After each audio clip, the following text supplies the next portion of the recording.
Uh-oh. Sounds like we got something going. Hello, this is Eric. Eric, Wayne Voles, Profits Unlimited. If you would tell us a little bit about your company, and tell us a little bit about yourself first, I guess, and we'll go from there. Yep. So my name's Erick Brehob. My family has owned a nursery in Indianapolis, Brehob Nursery. We're 50 years old. Actually, we're 53 or 52 now. I went to Purdue for horticulture production and marketing. Graduated in 2000 with my degree. I started out as the grower, operations manager, and site manager at our first store. We opened up our first store in 1969 on the south side of Indy, right off of the 465 loop, and then we opened up our second store in 99 up in Westfield, Indiana. This was back in the day when there was nothing up there besides cornfields, and the last 5 to 6 years have brought tremendous growth up in the Westfield area to where I can throw a rock and hit about 13 different neighborhoods now. That's crazy. So everything's grown up around you guys. Yep, absolutely.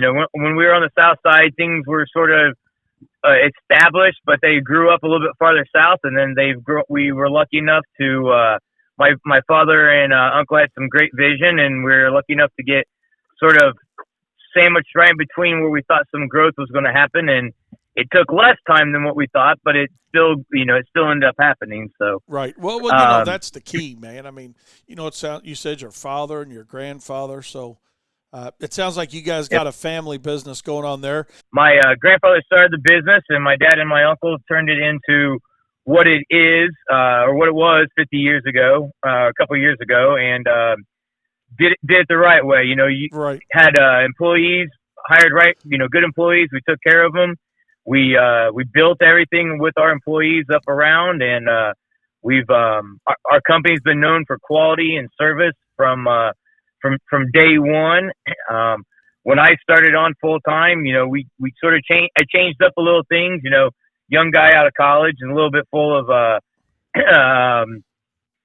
little bit more full of a little headstrong and yeah, vim and vigor. That's it. I was trying to put it the nice, delicate way. So. I hear you, man. Hey, you know what? It's funny to hear you say that, Eric, because that's exactly what happened here when my son Kyle. You've met Kyle. And who heads up our landscaping side here and our sales for that. But, when he came in, and you may have a similar, your story sounds very similar to that. I didn't want to cut you off, but it made me think of this, and him doing the same exact thing. That, when he came in with us full time, because, probably like you were around that nursery when you were little too, right? I mean, just. Oh, absolutely. Yeah. Mowing. Getting on a bush hog about 10 years old, you thought you were the life of the party driving a big old tractor around mowing grass. That's right, man. Hey, if my friends could only see me now, right? But oh, yeah, right, yep. Yeah. But anyway, Kyle helped us with that same transition here with our company, because when I got started in this, we're in our 41st year. We haven't been in business as long as you guys have, but we're heading into year 42 now, but I was predominantly a mowing contractor. And quite honestly, Kyle, it didn't take him long to see that, the money wasn't in mowing. And I don't mean that in a bad way to our listeners out there. It's just the profit margins are much smaller when it comes to mowing when you compare it to landscaping, And he said, we need to change this. He said, I'll be the one to change if you want. And I'm like, cool.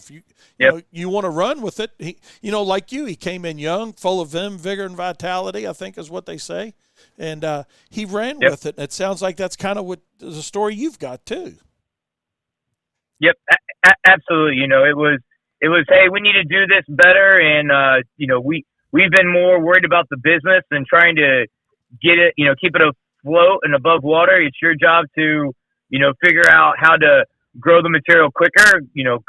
Let's get our costs down. Let's figure out how we can improve. And then it was, and it's like, okay, now that you've done that, let's now let's make it streamlined. Let's figure it out. So, every business is like that. I feel that every year you change a little bit, you tweak some things. You're constantly growing. you want to do things better, and you want to increase your profit margins every year. So that's sort of exactly what I talk about. Is that exact thing that you got to stay open-minded.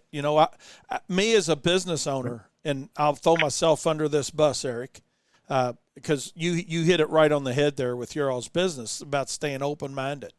I got tunnel vision for a long time. It was my way or the highway kind of thing.